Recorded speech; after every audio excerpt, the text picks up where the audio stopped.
now we can start to prepare for sewing. So I've got my fabric laid out here on the ironing board, and this is the back side or the wrong side of my fabric. Okay, that's the right side there, so I'm laying the right side face down.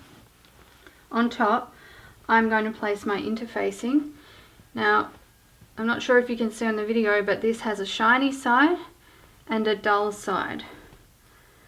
It's the shiny side that you want to put face down onto the wrong side of your fabric, because that's the side that is going to bond with it. If you lay your interfacing shiny side up and then put your iron on that, it's going to bond to your iron, so that's something you want to try to avoid. Okay, so let's just lay this out. I think I had it laid out better the other time. Make sure that shiny side's down and that your fabric is covered with it. And once you're happy with the positioning, we use a cloth, a pressing cloth, like I've just got a bit of an old sheet here, and I just put that over the top, and I've got my iron on cotton setting, and I start to iron over that.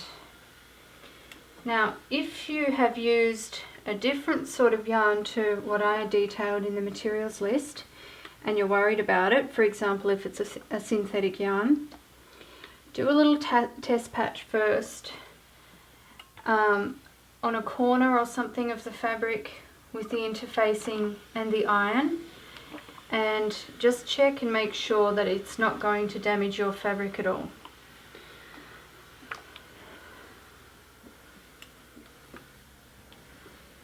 And I basically do this until the interfacing fuses with the fabric. Now, yeah, it's starting to fuse in some places. It's moved a little bit, doesn't matter because that's a seam line anyway, so I'm just going to keep going with that until the whole piece is bonded with the interfacing.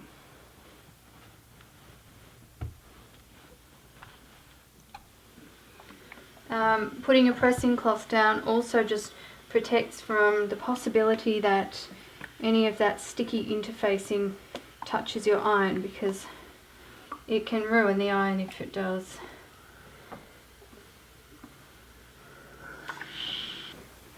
My fabric is now bonded with the interfacing, so laying it out, I'm going to fold it lengthways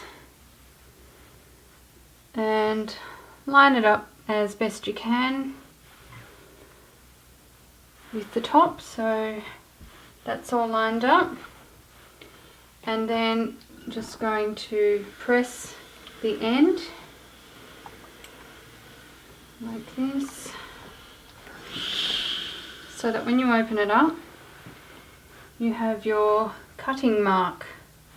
Yes, I did just say cutting mark. So that means the next job is to cut. I know a lot of you are afraid of cutting your hand woven fabric, but using this method, this is already bonded to the interfacing, which helps to hold it. And then we're going to zigzag or overlock that seam anyway. Okay, so now it's cut in two pieces. Yep, it's got a little bit of unraveling or fraying there, not much. The interfacing will hold it in place until we get to the sewing machine.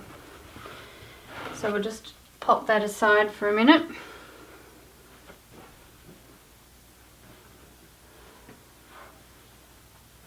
Actually, I won't pop it aside because we need to grab your lining fabric, which I have here. Where am I? Okay, and you want your lining fabric to be roughly the same size, or pretty much the same size as your bag. So that's about the same there. Once again, I'm going to iron a cutting mark for the lining. This is if your lining isn't in 2 pieces already. You may have cut it in 2 pieces already, and that's fine. But we'll cut that now because we're getting all of our pieces ready to assemble and then sew. Okay, so there's no interfacing on the lining fabric. It's just like this. You can iron that if you want to. You can see that mine's a little bit crooked at the top. I'm just going to straighten that up. Alright, so we can put those pieces aside and grab our handles.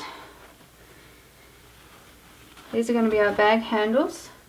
If you're looking for these measurements for all of these extra pieces, they're all in the materials list. And I've got a video that is, I think the title is Tote Bag Weave Along Materials List. So this is lining fabric that I'm using for the handles. And I'm putting my interfacing face down. Remember, shiny side down, so that we don't ruin our iron. In case you're wondering why my interfacing is all in pieces here, it's because I ran out of any long pieces, but I was able to cut some short pieces and put them together like this. It works out absolutely fine doing it that way, and it makes sure that you don't waste any of your interfacing as well.